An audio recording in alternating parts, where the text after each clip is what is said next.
Camion semi-remorque Lima Tango Tango Romeo. 888.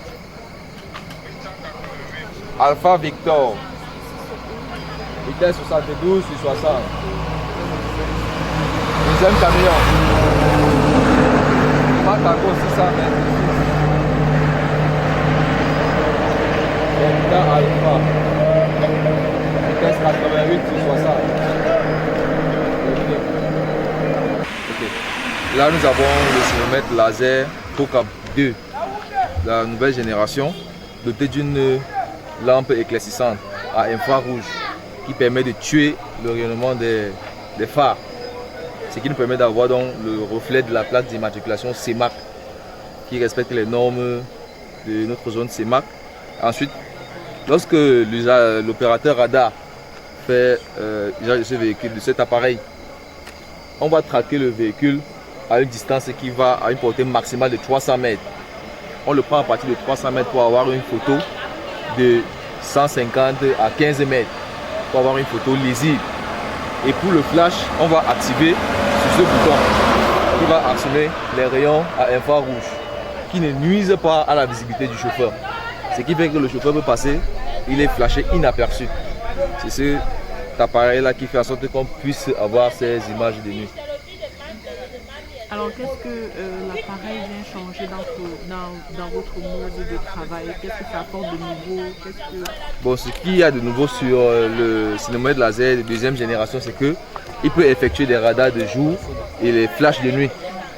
L'image sort avec la plaque d'immatriculation du véhicule, avec les coordonnées GPS que nous avons ici.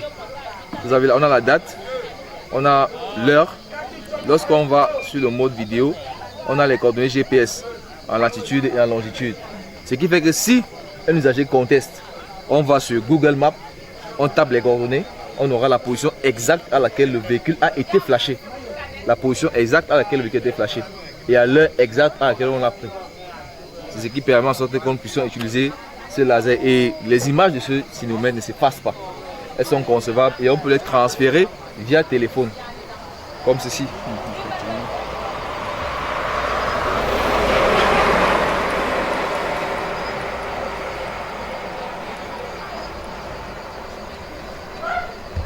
Nous avons des images avec PV, comme ceci. Voici une image de nuit flashée.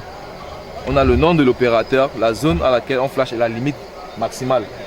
Et lorsqu'on a donc un véhicule qui est flashé comme ceci, on a le PV qui va s'afficher là.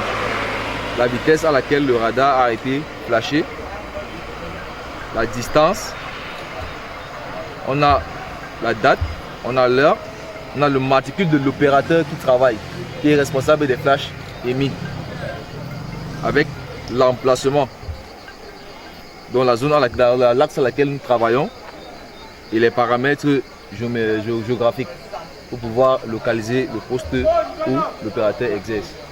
C'est ce qui fait l'innovation de ce cinémètre laser de deuxième génération. Et qui améliore les conditions de travail. Bon, on revient juste sur le fait qu'il y avait les conducteurs, les chauffeurs, quand ils arrivent avec le brouillard, le phare, l'anti-brouillard. Voilà, anti-brouillard. Il est simulé même maintenant. L'anti-brouillard n'affecte pas. Oui, non, reprenez. L'anti-brouillard n'affecte pas les images du laser. Nous avons cet appareil qui est de dernière génération, qui permet d'absorber tout rayon lumineux, quelle qu'en soit la puissance.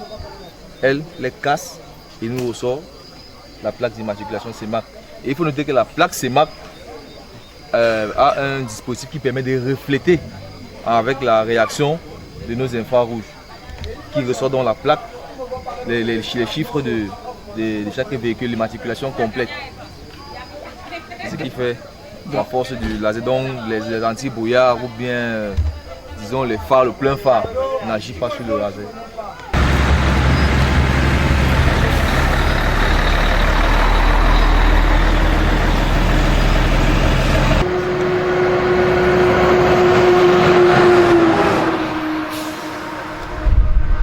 Le message, n'est-ce pas, qu'on peut envoyer aux usagers de la route, c'est de savoir qu'à chaque fois qu'il y a prévention routière, que ces usagers de la route-là sachent, n'est-ce pas, que ce soit de jour ou de nuit, la gendarmerie, n'est-ce pas, procédera à flasher, n'est-ce pas, les véhicules qu'elle trouvera sur la route.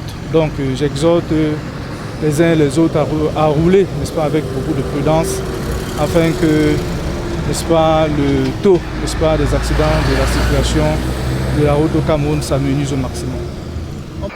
Taxi Yaris,